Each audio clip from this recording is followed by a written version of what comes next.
les gens en désordre. Parce que la bénédiction peut se terminer. Il y a beaucoup de pasteurs aujourd'hui qui n'ont plus de bénédiction parce qu'ils ont tout épuisé. Vous vous rappelez quand Esaü est allé voir son père, il lui a dit, Père, bénis-moi aussi. Son père lui a dit, il n'y a pas. Il y a beaucoup de pasteurs qui n'ont plus de bénédiction parce qu'ils ont béni les ont salués en cours de route.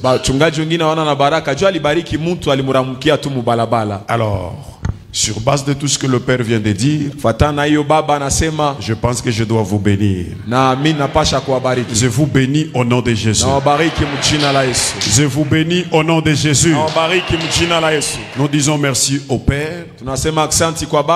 J'espère que vous avez une grâce extraordinaire de l'avoir pour Père. Il y a des gens qui vont vous honorer parce que vous êtes ses fils. J'ai ouvert des grandes portes dans ma vie à cause de mon Père. Partout je me suis présenté comme son fils, on m'a ouvert des portes. Et vous aussi, vous ouvrirez des très grandes portes parce que vous êtes le fils de Papa. Avec toute humilité, Papa, je dis merci. Merci beaucoup pour la confiance. Et je dis merci à vous autres. Parce que je crois que dans ces quelques jours que nous allons passer ensemble, Dieu va toucher la vie de quelqu'un. Dans mes principes, je n'aime pas prêcher les théories. J'aime prêcher ce qui est pratique. Je suis marié à Madame Patience, qui est aussi pasteur. Elle a son église, j'ai mon église. Elle n'est pas venue parce qu'elle n'a pas voulu s'absenter à son église. Ensemble, nous avons 3 enfants. Et mon garçon m'a accompagné aujourd'hui. Vous êtes un peuple béni.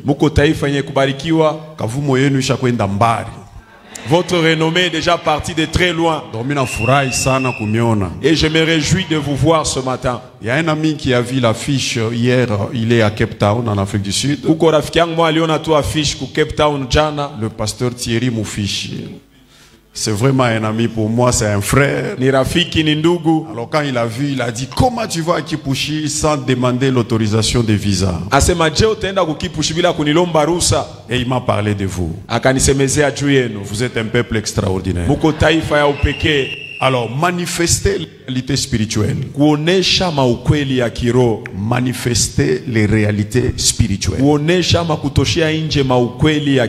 Papa m'a dit d'être très libre. On va aller dans la parole. S'il y a le prophétique, on se lance là-dedans. Amen. Amen. Dieu m'a fait grâce de recevoir cette onction prophétique à l'âge de 7 ans. Et j'ai grandi dedans. Quand je me suis assis là-bas, j'ai vu un groupe de gens. Et puis j'ai vu comme une partie des gens, ils sont partis. Et Dieu m'a dit qu'il y a un groupe de gens, comme des brebis qui sont partis. Et cela va provoquer multiplication dans cette église.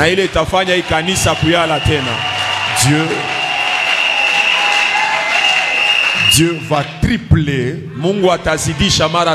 Dieu, j'ai vu qu'il n'y avait plus de place ici. J'ai vu autant de cultes qui étaient en train de se passer en ces lieux. Sois béni au nom de Jésus.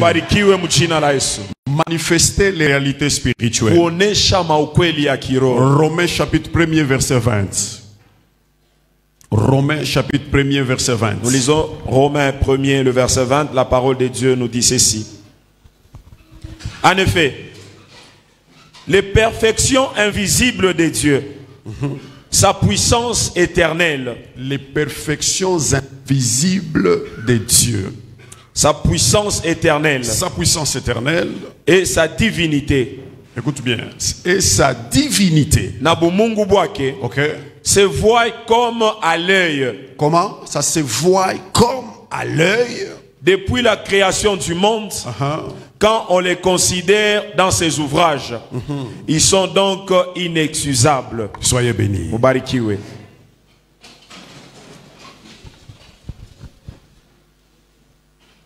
Ce n'est pas parce que vous ne voyez pas une chose que la chose n'existe pas.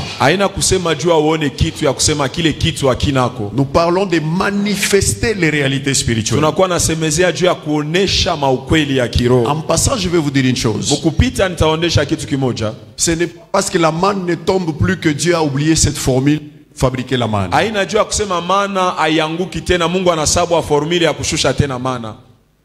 Dieu, c'est un Dieu spirituel. La Bible dit Dieu est esprit. Il faut que ceux qui l'adorent, l'adorent en esprit et en vérité. La Bible est très claire. Il existe un royaume spirituel, un royaume physique. Donc il y a plusieurs dimensions dans lesquelles un homme peut interagir. Amen, amen. Amen. Donc l'homme est à la fois spirituel et physique. Le problème de l'église aujourd'hui, c'est que l'église est devenue trop matérielle, trop physique que spirituelle. Dieu nous a créés avec la capacité d'opérer dans deux dimensions. La dimension matérielle et la dimension spirituelle. Est-ce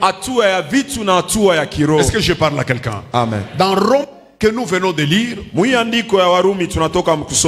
il dit ceci: sa puissance éternelle et sa divinité se voit comme à l'œil nu. Vous savez, contrairement à d'autres créatures, l'homme, lui, peut opérer dans le spirituel mais aussi dans le physique. Ce texte nous fait comprendre que les choses qui se manifestent dans le monde physique sont une preuve de l'existence du monde spirituel. Et j'aimerais dire à quelqu'un, le monde spirituel est très réel que le monde matériel. Parce que le monde matériel a été créé sur base du monde spirituel. Ce que vous voyez, c'est la copie de ce que vous ne voyez pas. Le vrai monde n'est pas dans lequel nous vivons, mais c'est celui que nous ne voyons pas.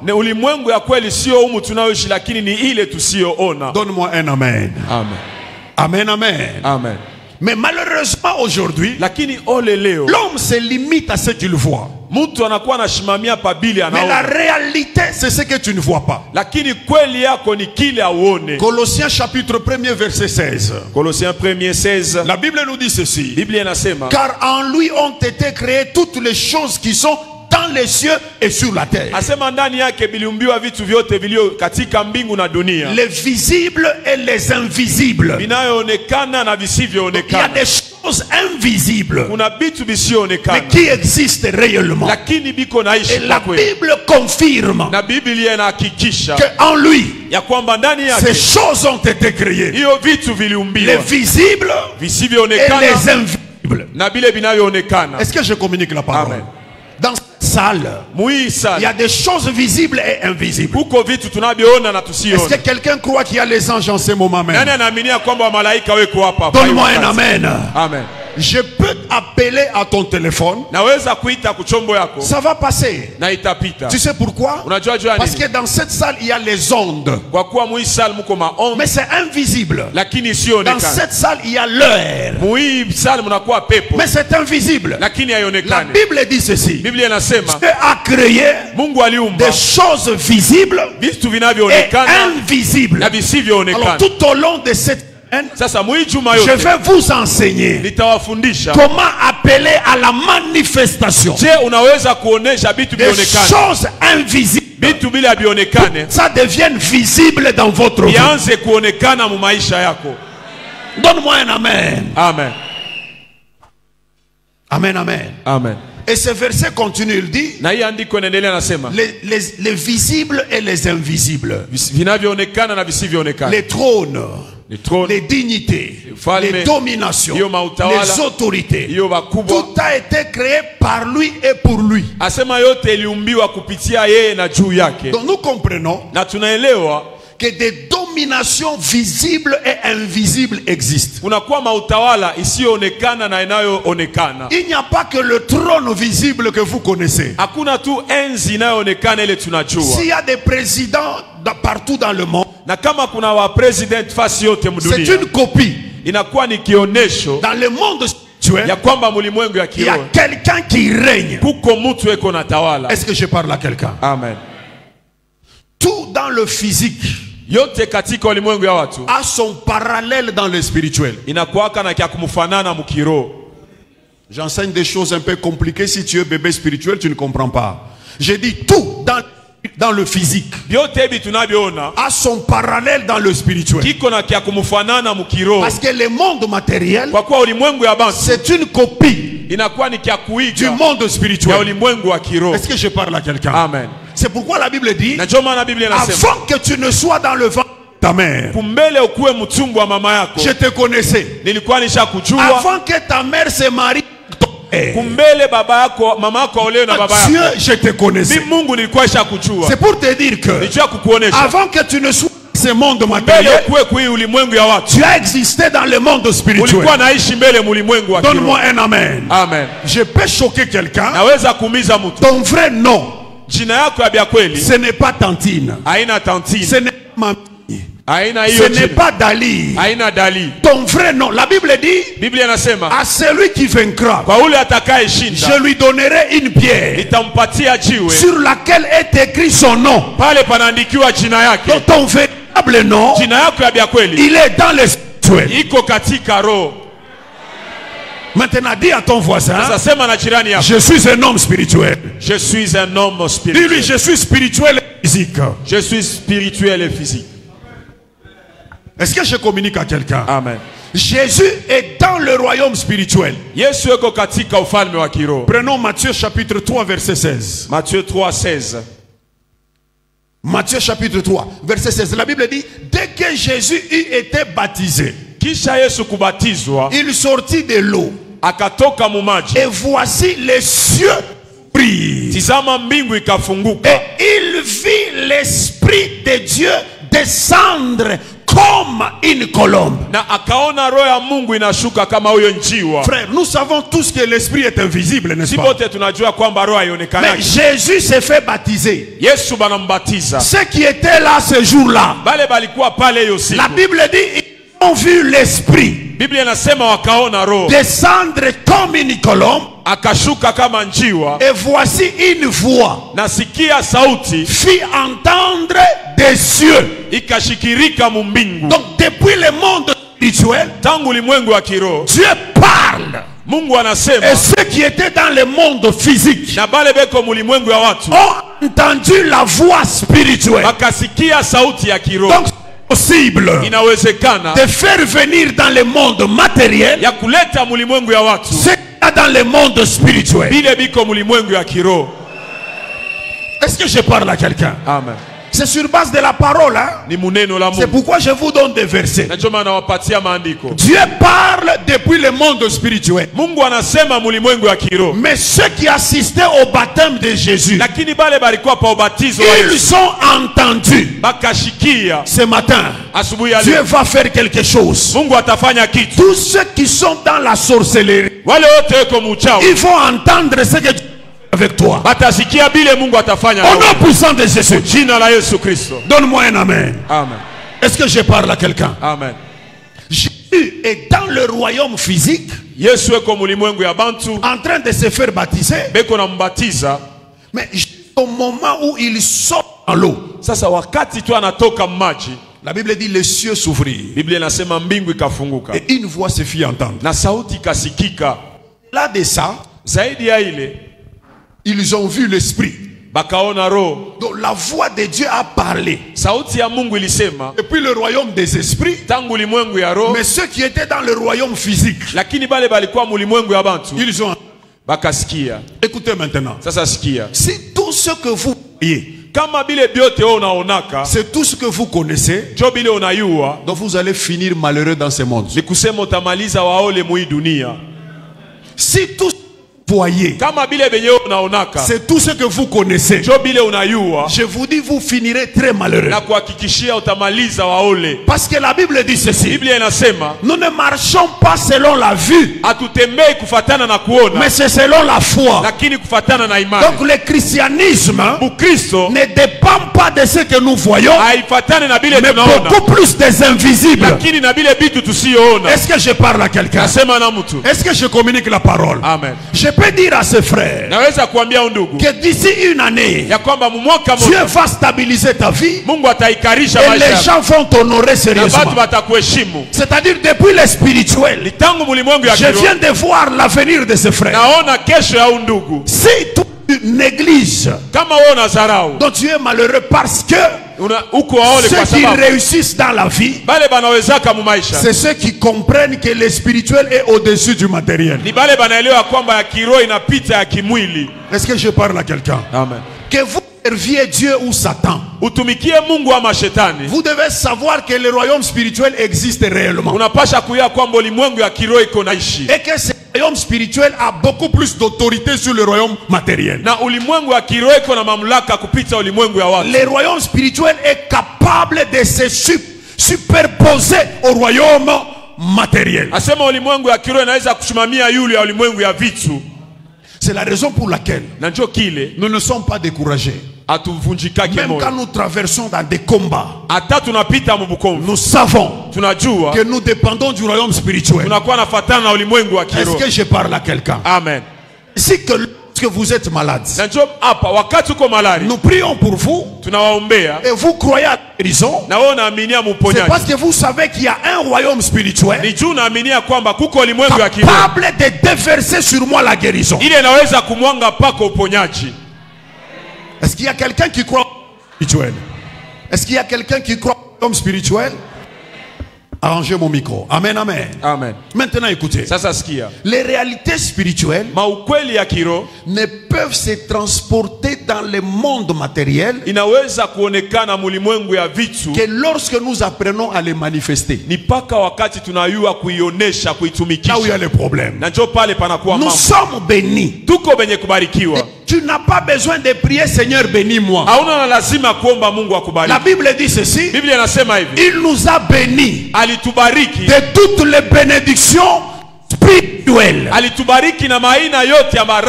tel que tu es là, tu es déjà béni. Le problème, c'est comment manifester cette bénédiction.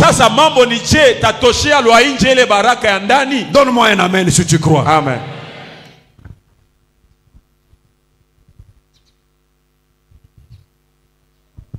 Les réalités spirituelles ne nous serviront pas si elles restent dans le royaume spirituel. Il faut être à mesure de les ramener dans le royaume physique. Nous devons connaître la technologie spirituelle pour traduire les réalités spirituelles dans notre monde. Vous pouvez avoir une grande destinée, mais si vous ne savez pas comment manifester cette destinée, vous allez mourir dans la médiocrité. Gédéon est né pour devenir président, mais nous le voyons cultivateur. Des gens qui sont nés pour devenir grands, mais ils finiront dans la mendicité s'ils ne comprennent pas comment manifester les réalités spirituelles. Donne-moi un amen. Amen.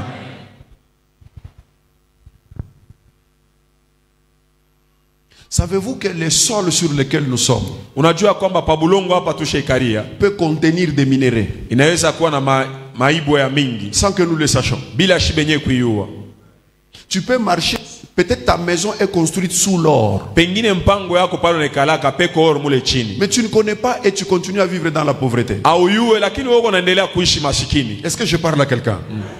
Le problème avec notre pays, c'est quoi? C'est que le pays est sous l'or.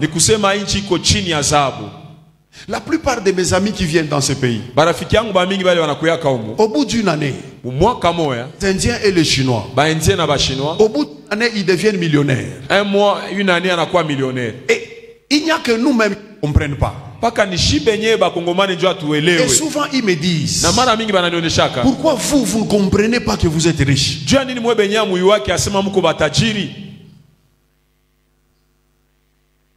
Vous pouvez savoir que le Congo est riche. Mais si vous ne savez pas comment extraire le minerai, et pas comment les transformer, donc ces minéraux ne vous serviront à rien. Les enfants de Dieu savent que Christ, il s'est fait pauvre pour que nous devenions riches. Ça, vous le savez. Mais ce que vous ne savez pas, c'est comment faire pour que cette richesse-là soit réellement dans vos mains. Est-ce que je communique la parole? Dans Jean 1,14, la Bible dit quoi? Jean 1,14, Bible inasemanini. Et la parole a été faite chair. Et elle a habité parmi nous. La parole, c'est spirituel. Mais elle a été faite chair. Devenu matériel. Donc c'est possible que ce qui est spirituel devienne matériel. Elle a habité parmi nous. Qui sont les nous? C'est les hommes physiques. La parole est devenue chair. Ceci indique que choses invisibles peuvent devenir visibles. Les ressources invisibles peuvent être transportées pour devenir visibles. Je prie et déclare que tout ce que Dieu a placé dans le royaume invisible te concernant, tu vas les toucher avant la fin de cette année au nom de Jésus. Tout ce que Dieu a préparé pour toi dans le royaume spirituel, je confesse et déclare, avant la fin de cette année, tes yeux verront ces choses au nom de Jésus. Donne-moi un amen fort. Amen. Que Dieu vous donne l'intelligence pour manifester ce qui est à vous. Il y a quelque chose qui t'appartient. C'est encore dans le spirituel. C'est pourquoi partout où tu pars, on fétise. On te dit que tu es béni. Tu es béni. Partout, même si tu arrives la première fois, on te regarde et on te dit, toi tu es béni. Mais quand tu regardes ta vie, tu ne vois pas cette bénédiction. Le prophète te dit ce qu'il voit dans le royaume spirituel. C'est à toi de savoir comment convertir cette réalité-là. Je suis fils d'un pasteur. Et j'ai vu mon père souffrir sérieusement. Et je lui ai dit que papa, je ne serai jamais un pasteur. Il a rigolé, il m'a dit, si Dieu t'appelle, tu deviendras pasteur. Je lui ai dit, s'il m'appelle, j'ai les pieds pour fuir. Il a rigolé. Et il m'a dit pourquoi je ne voulais pas devenir pasteur. J'ai dit je ne préfère pas vivre la pauvreté comme toi. Il me disait ceci. La Bible c'est un passeport. Ça t'amènera partout dans le monde. Je disais papa, toi-même ça ne t'a pas amené dans le monde. Il me disait toi ça t'amènera dans le monde. Quand je suis allé faire l'université, j'ai fait la science politique et administrative. Parce que je voulais devenir politicien. Je voyais les politiciens avec beaucoup d'argent. Je disais à mon père, moi je serai politicien. Il me disait toujours, tu seras riche avec la parole de Dieu. Alors plus tard, je me suis retrouvé, j'ai commencé à s'intéresser aux choses de Dieu. J'ai prophétisé les gens. Dieu a opéré le miracle avec moi dès le bas âge. Mais je ne voulais pas devenir pasteur. Alors quand Dieu m'a appelé, j'ai refusé. Je me suis arrangé pour aller en Europe. On m'a attrapé en route. En Zambie. On m'a ramené, les policiers zambiens m'ont ramené jusqu'à la frontière. J'ai fui 3 fois. Et 3 fois on m'a attrapé, on m'a ramené au pays. Dieu m'a dit tu me serviras. J'ai dit mieux faut mourir. Servira. Un jour il m'a dit pourquoi je ne... Je lui ai dit parce que je ne veux pas finir pauvre comme mon père. Il m'a dit, qui t'a dit que servir Dieu c'est la pauvreté? Dieu a commencé à m'expliquer. Quand j'ai compris, et je lui ai dit Seigneur, si toi et moi on va signer un contrat, là je vais te servir. Il m'a dit il était d'accord. C'est comme ça que je me suis retrouvé dedans. Aujourd'hui, quand j'ai prié pour les ministres, 2 fois j'ai eu la grâce de prier pour le numéro 1. Alors au fond de moi j'ai dit waouh. Mon père me disait la vérité. Servir Dieu, ça peut vous élever plus que servir le gouvernement. Il y a des réalités spirituelles que tu dois juste manifester. Maintenant dis à ton voisin, je suis béni et je vais manifester ma bénédiction.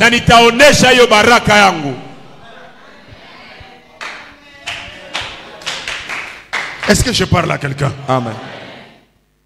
L'onction est invisible. Et pourtant nous voyons les effets de l'onction.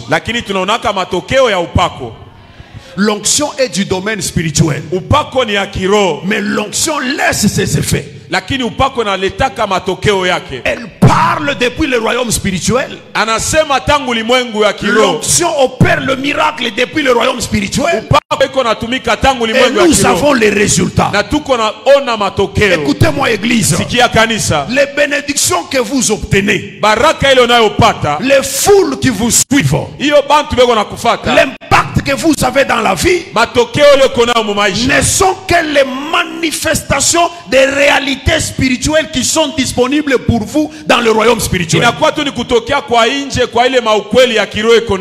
C'est pourquoi la Bible dit l'homme ne peut recevoir que ce qui lui a été donné du ciel. C'est-à-dire tout ce que le monde spirituel n'a pas disponibilisé pour toi. Même si tu le cherches comment, tu ne l'obtiendras jamais. Parce que l'homme ne reçoit que ce que le monde spirituel lui donne. Est-ce que je parle à quelqu'un?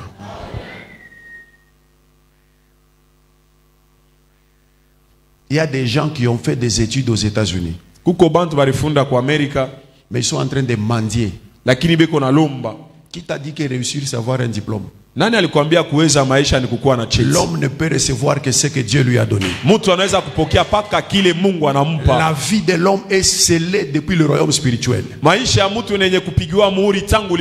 n'est pas pour rien que tu as épousé le mari que tu as. Même les enfants que tu as, ce ne sont pas les accidents. La Bible dit tout concourt au bien de ceux qui aiment Dieu. Tu n'es pas acquis pour rien. Ça fait partie du plan de Dieu. Comprendre le plan de Dieu avant de manifester ce plan.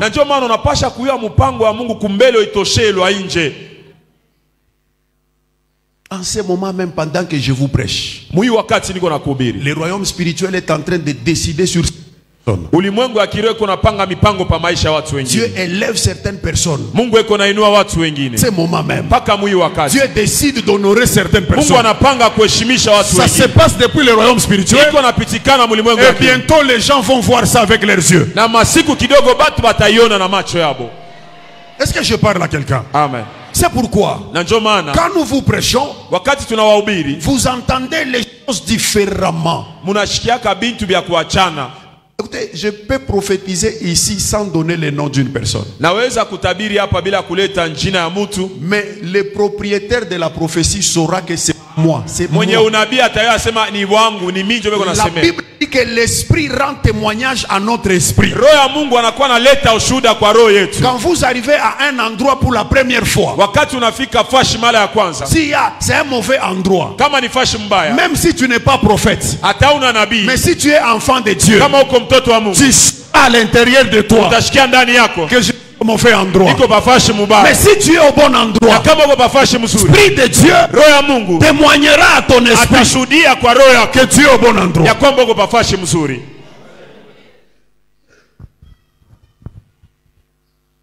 Chaque fois que Dieu vous parle, il fait allusion aux ressources spirituelles. C'est pourquoi Dieu peut te dire tu es béni. Mais toi-même tu te regardes dans ta poche, tu n'as rien. Donc quand Dieu te il ne regarde pas les ressources matérielles. Je vais illustrer cela. Si vous rencontrez un millionnaire, vous lui dites, on m'a dit que tu es millionnaire, tu as l'argent. Il te dit oui. Et tu lui dis l'argent. Mais il te dit présentement je n'ai rien dans mes poches. Est-ce que ça signifie qu'il est pauvre? Hein? Non. Ce n'est pas parce qu'il n'a pas l'argent dans sa poche qu'il n'est pas millionnaire. Il est millionnaire, son argent est à la banque. Donc tu peux le dénigrer, mais lui-même il sait qu'il est millionnaire. Est-ce que je parle à quelqu'un? Ce n'est pas parce que tu n'as pas l'argent que tu es pauvre. Si tu es enfant de Dieu, Allah à l'intérieur, tu sais que tu es riche. Tu sais que tu es fils du roi. Est-ce que je parle à quelqu'un? J'étais riche avant d'avoir mon compte en banque. Moi, j'étais très riche avant. Vous savez, j'ai grandi dans une famille très pauvre. Moi, je peux écrire un livre sur la pauvreté. Je connais tous les chapitres. Je peux t'écrire ça. À ce temps-là, moi, je me lavais. L'eau de douche ici, comment vous appelez? Voyez l'eau ici qui moi déjà à ce temps-là, comment je faisais? Je prenais l'arrosoir, je remplis de l'eau à l'intérieur, j'entre dans la douche, je commence par appliquer le savon, et quand je finis, je place très bien l'arrosoir et l'arrosoir commence à faire tomber de l'eau. Donc déjà à ce temps-là, j'étais riche. Est-ce que je parle à quelqu'un? Si tu connais les dieux que tu sais, même quand tu dans la poche, tu es riche. Je viens dire à quelqu'un, tu es riche au nom de Jésus. Tu es riche au nom de Jésus. Pierre a dit ceci: l'argent je n'ai pas, l'or je n'ai pas, mais ce que j'ai, je te l'ai. Je parle à quelqu'un.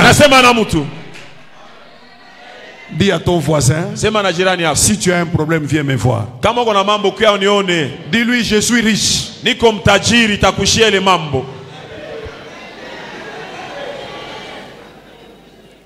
Et mon père me disait chaque fois, quand il me voyait se laver comme ça, il me disait, toi tu seras riche. Toi tu seras riche. Aujourd'hui, salle de bain de 6 mètres sur 6. La salle de bain à 6 mètres sur 6. Mais avant, je me lavais l'eau dans ces C'est passoire là, je mets. Est-ce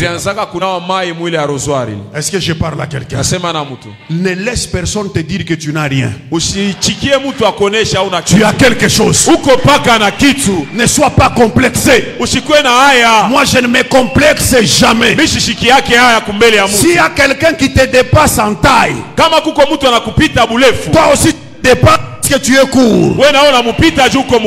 Les jours où on aura besoin de gens très courts, c'est toi qui vas passer. Est-ce que je parle à quelqu'un?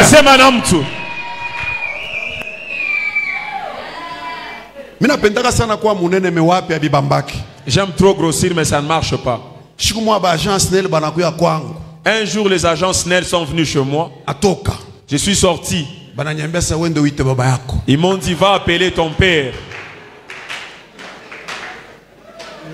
Je les ai répondu, papa n'est pas là. Il n'y a que maman. Comme ma femme elle est big, elle est sortie, elle a parlé avec eux, et ils étaient là calmes. Et ils ont dit à ma femme, on va revenir quand ton mari sera là.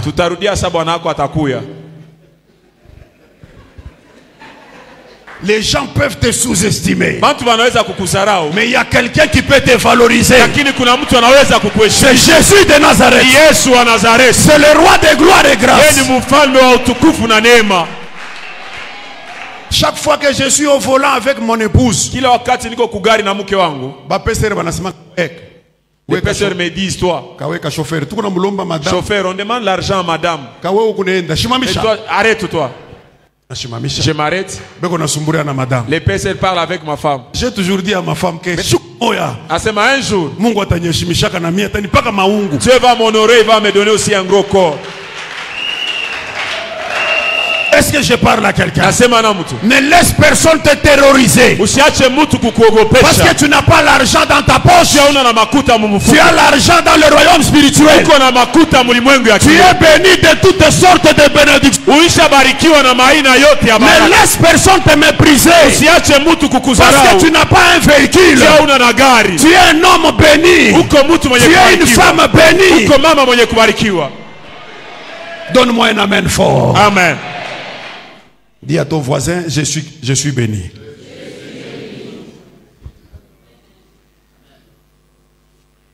C'est le millionnaire qui sait qu'il a l'argent. Même si toi tu refuses, mais lui croit, il sait que...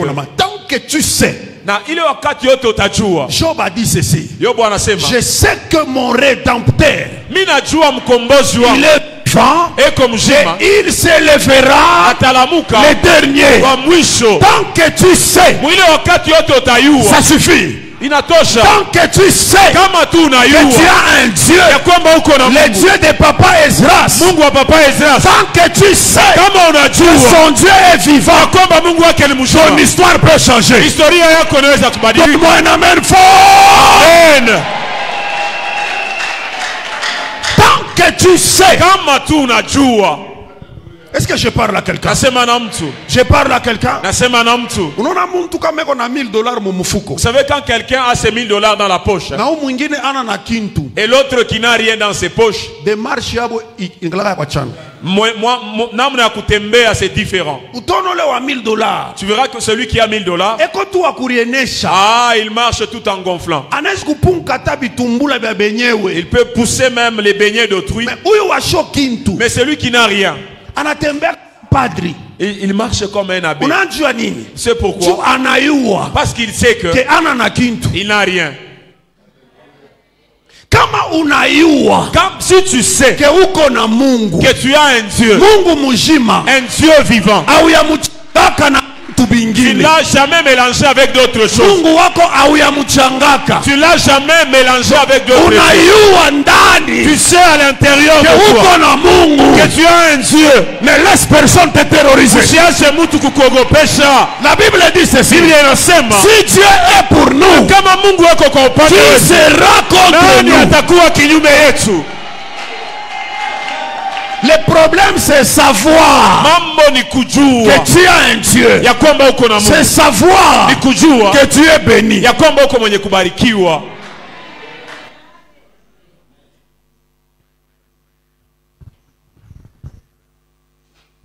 Je vais vous donner ce témoignage. Nitawapatia ushuhuda. La maison dans laquelle je vis, nyumba mule niko naishi, j'ai réussi à la transporter du royaume spirituel jusqu'au royaume des vivants. Niliweza kuitosha mulimwengu ya kiroho nikaileta mulimwengu ya bantu. Un jour on était en prière avec mon épouse. Siku moja tuko mafungo na mke wangu. C'était une retraite de 3 jours. Ilikuwa retraite ya siku 3. Le deuxième jour, siku ya pili, nous nous sommes retirés, nous étions loin. Tulienda mbali sana. On priait pour notre ministère. Tulikuwa naombea huduma wetu. Le deuxième jour de notre prière, siku ya pili ya maombi yetu, on avait pris une pause entre 15h et 17h. Tukabebaka pause 15h ti 17h.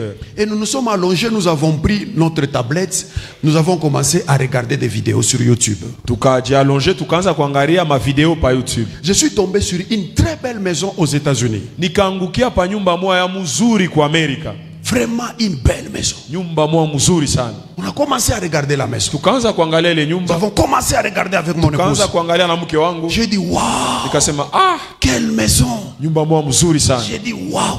Nikasema nous vivons dans des histoires. C'est ça la maison. Tellement on a vanté la maison. Et quand nous avons fini la prière, le soir, Dieu vient me dire ceci. Est-ce que tu aimes cette maison que tu as vue? J'ai dit oui. Dieu me dit je peux te donner ça. Je dis quoi? Dieu me dit, j'ai dit à ma femme directement. J'entends Dieu me dire, il peut me donner la maison que nous avons vue là. Elle m'a dit ceci. C'est le jeune qui te fait ça.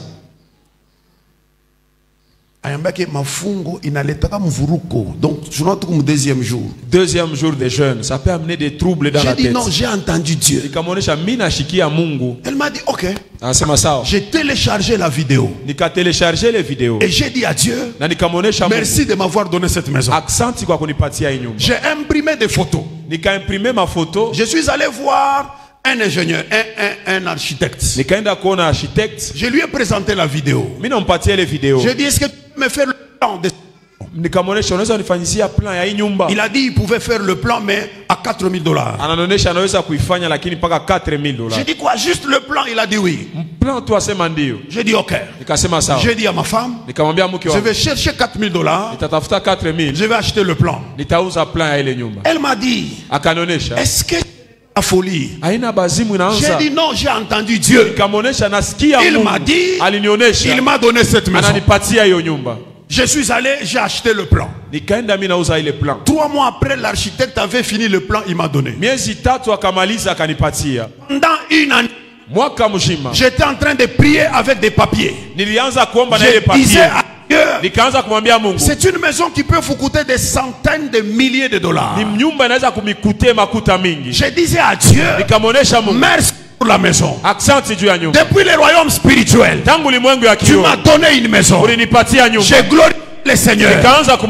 Bref, aujourd'hui je suis dedans. Je suis dedans. Par la grâce de Dieu, j'ai compris que quand Dieu te donne une chose dans le spirituel, c'est à toi de transférer la chose dans le monde matériel. Est-ce que je parle à quelqu'un? Un de mes enfants spirituels est venu me voir, il a dit papa, prie pour moi, j'ai acheté une voiture, nous sommes qu'à 2 dans toute la ville de Lubumbashi. J'ai dit toi et qui? Il a dit lui et Moïse. J'ai dit ah ok. J'ai dit Seigneur, je te bénis pour mon fils et ce véhicule, parce que nous sommes qu'à 3 dans cette ville de Lubumbashi. Il a ouvert les yeux, il m'a regardé. J'ai dit Dieu, nous sommes qu'à 3. Au nom de Jésus, amen. Il s'est réservé de me poser la question. Il est parti. Moi après, quelqu'un m'a offert la même voiture là. Est-ce que je parle à quelqu'un? Tu peux télécharger depuis le royaume spirituel. Si tu as la foi, ta vie peut changer sérieusement. Dis avec moi la foi. Et moi j'ai ma manière de définir la foi. Pour vous c'est une ferme assurance, tout ça. La foi pour moi c'est du kamakama. C'est comme ça moi j'ai défini la foi. Si tu as la foi, il y a des bénédictions. Arrête de dire que Pierre, Petro akaanza kuingia momai. Petro submergé dans l'eau. Malgré aringiaka. Même s'il était entré. Mais alitembea. Mais il avait quand même marché. Bible nasema anatembea. La Bible dit qu'il a marché. Anafika karibu na Yesu. Il est arrivé près de Jésus. Yesu anamubamba na kumkono. Et Jésus l'a saisi en main. Jo sasa anapushikia boko. Il eut peur. Tembea au nom de Jésus. Marche au nom de Jésus. Tembea au nom de Jésus. Marche mujina la Yesu. Tembea au nom de Jésus. Tembea mujina la Yesu. Tous ceux-là qui construisent des maisons, bleu. Ils n'ont pas le sang bleu. Rouge. Ils ont le sang rouge comme tu peux aussi y arriver. Tu peux aussi le faire. Je dis tu peux le faire.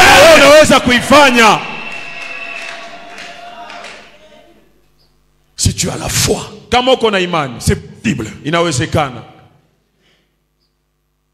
Dernièrement, on était à Kin avec mon épouse. Dernièrement, tulikuwa ukishasana na mke wangu. On priait pour une autorité. Tulianza kuombea mkubwa moya. Avant d'aller, j'ai dit à ma femme. Kumbele twende nikamwambia bibi yangu. Il faut qu'on répète des marches. Yashi kwenda kutembea kuli. Nous devons répéter comment est-ce qu'on va marcher là-bas. Je l'ai saisi dans le couloir. Là, il y a des grandes personnes. Tu ne dois pas marcher tout en faisant sortir la sueur. Nous devons marcher lentement là-bas. Lentement. Dieu peut le faire. Dieu peut t'amener là où ton père n'a jamais piétiné. Dieu peut changer ton histoire. Est-ce que je parle à quelqu'un? C'est le problème d'avoir la foi. Vous pouvez télécharger des bénédictions dans le royaume des esprits et les ramener dans le royaume des au moyen de la foi. Dis avec moi la foi. La foi. Dis-le très bien, la foi. La foi. Moi je prêche la foi partout où je passe. Vous enlevez la foi dans la Bible, il n'y a rien qui reste. Même le salut ne peut être possible qu'au moyen de la foi. C'est possible si tu crois. La Bible dit rien n'est impossible à celui qui croit. Si tu entres dans mon salon, j'ai écrit quelque chose. Ce que Dieu peut faire, ma foi peut le réduire. Tout ce que Dieu peut faire, ma foi peut le reproduire. Il n'y a que deux personnes dans toute la Bible qui ne peuvent pas échouer. La première personne c'est Dieu. La Bible dit rien n'est impossible à Dieu. Donc celui qui ne peut jamais échouer, premièrement c'est Dieu. Et la deuxième personne c'est celui qui la Bible dit rien n'est impossible à celui qui croit. Donc l'homme de foi et Dieu, ils opèrent dans la même classe.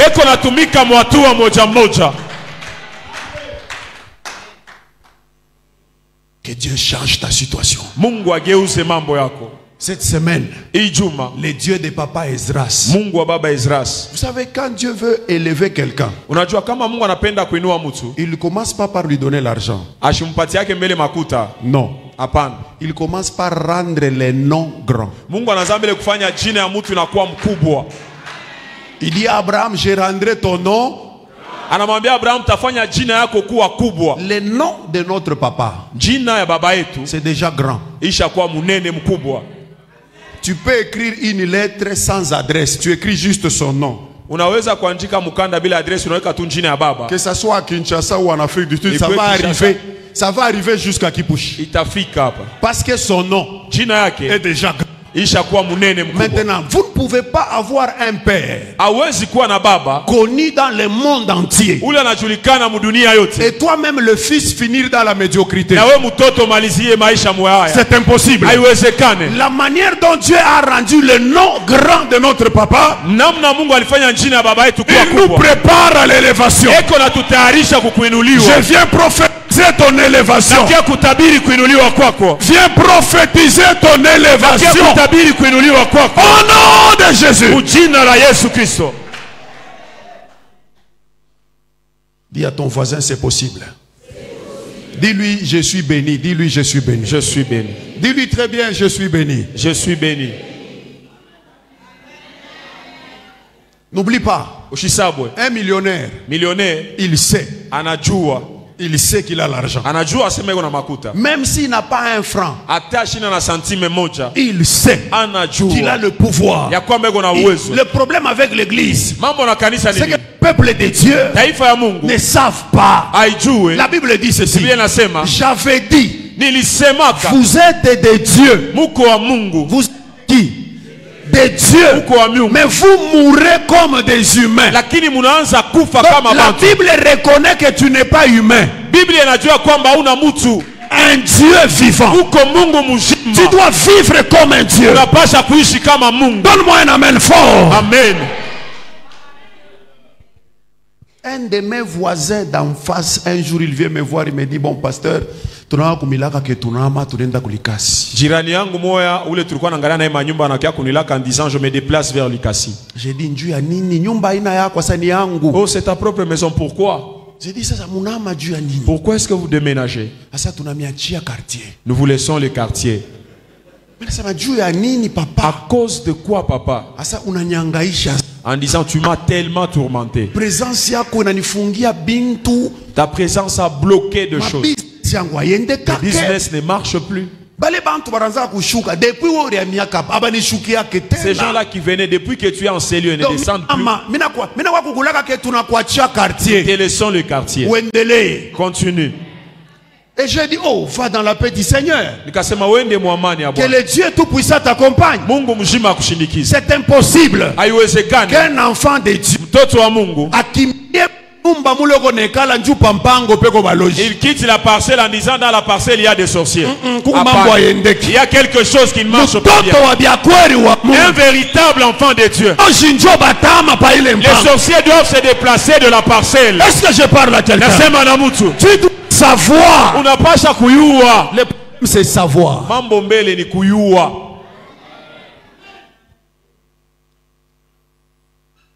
Mon fils cadet, quand il pleure, je lui dis, hé, monsieur, n'oublie pas qui tu es. Je dis, tu es qui? Je suis Tambo. Le Tambo, c'est qui dit, c'est le lion. Tu as déjà vu un lion pleurer? Ça fait mal. Je dis, arrête, le lion ne pleure pas. Les larmes. J'ai dit, tu es un lion. Je le rappelle tous les jours. Tu es un lion. Est-ce que je parle à quelqu'un? Je viens te dire toi aussi. Tu es un lion. Tu es un lion. Il faut que tu le saches. Mon fils, il me dit souvent qu'il sera président de ce pays. Il dit, papa, tôt ou tard, j'échangerai les choses dans ce pays. Il n'a que 8 ans. Dernièrement, il m'a appelé, il m'a dit, papa, assis-toi là-bas. Prends un papier et un stylo. On va composer notre gouvernement. Il a écrit papa. Il a donné son nom, président de la République. Il a dit premier ministre. Écrit. Il a. J'ai dit c'est qui? Il m'a dit moi, toi papa. J'ai mis mon nom là-bas. Maintenant il a dit ministre de défense. Ministre de la défense. J'ai dit c'est qui? Il a donné le nom de son ami de l'école. Mais j'ai dit où est-ce que tu as laissé ton grand frère? Il m'a dit papa, ça c'est la politique, c'est pas la famille. Je sais, tôt ou tard, il sera quelqu'un. S'il ne devient pas président, il sera chef de quartier. Tôt ou tard, il dirigera. Je le sais. Je fais des sacrifices pour lui. Je fais des offrandes. Lui, parce que je le sais. Dieu m'a révélé que cet enfant sera quelqu'un. Je fais des offrandes extraordinaires. Dernièrement, nous avons construit une église seul, sans la contribution de qui que ce soit. Nous l'avons fait l'offert comme sacrifice en son nom. Nous disons Dieu, celui-ci, il sert quelqu'un. Le problème avec l'église, c'est que vous ne savez pas qui vous êtes. Qui es-tu? Même sans argent. Si 3 jours. Et quand j'entends les gens aujourd'hui, oh, tout le monde est bien. Quand on ne le voit pas clair. Oh, il a touché. J'ai touché. Je les ai dit, vous allez voir encore. Il y a un Dieu vivant. Il y a un Dieu puissant. La Bible dit, il ramasse à la poubelle. Il nettoie. Quand il finit de nettoyer, il élève. Quand il finit de lever, il te fait asseoir avec les grands de ton pays. Cela est ton cas au nom de Jésus. Je vais finir avec un secret. Je vais entrer en profondeur demain matin. Les spirituels ne peuvent se manifester sans le matériel. Retiens ça une fois pour toutes. La hache est tombée dans l'eau. On appelle l'homme de Dieu. Il arrive là-bas. Il n'a pas fait il savait que c'est spirituel.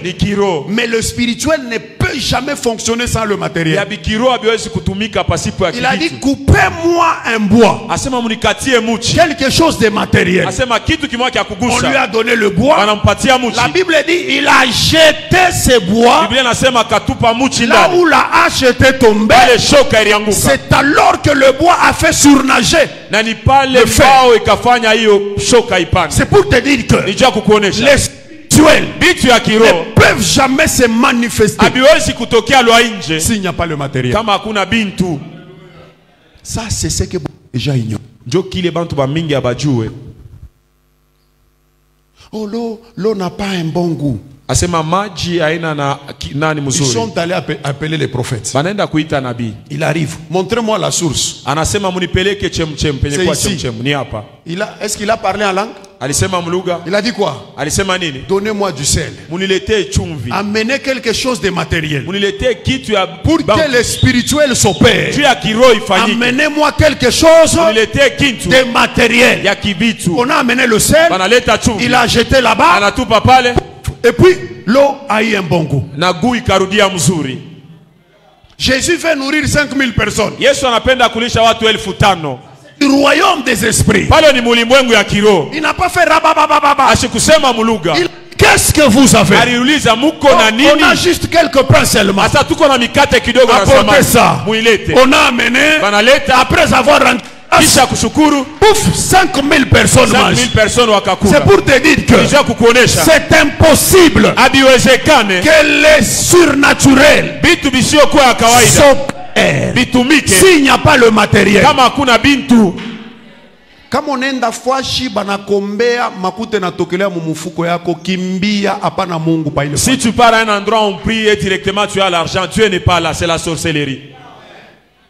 Banakombea makute nengia mu téléphone, kimbia. On prie pour toi directement, l'argent entre dans ton téléphone, tu peux fuir. Dieu n'est pas magicien. Mungu ashina mtu wa maarifa. Mungu tosheleake bintu. Dieu ne fait pas apparaître les choses. Mungu na multiplia bintu. Mais Dieu multiplie les choses. Et l'église na kanisa pense que le surnaturel peut s'opérer comme ça. Je vais prier pour quelqu'un. Avec la grâce de Dieu sur ma vie. Sous l'onction de papa. Tu as quelque chose que tu veux appeler à la manifestation durant cette prière. Viens sceller cette chose-là. Avec $100. Moi je vais prier pour toi. Si tu n'as pas ça immédiatement, tu peux apporter ça demain.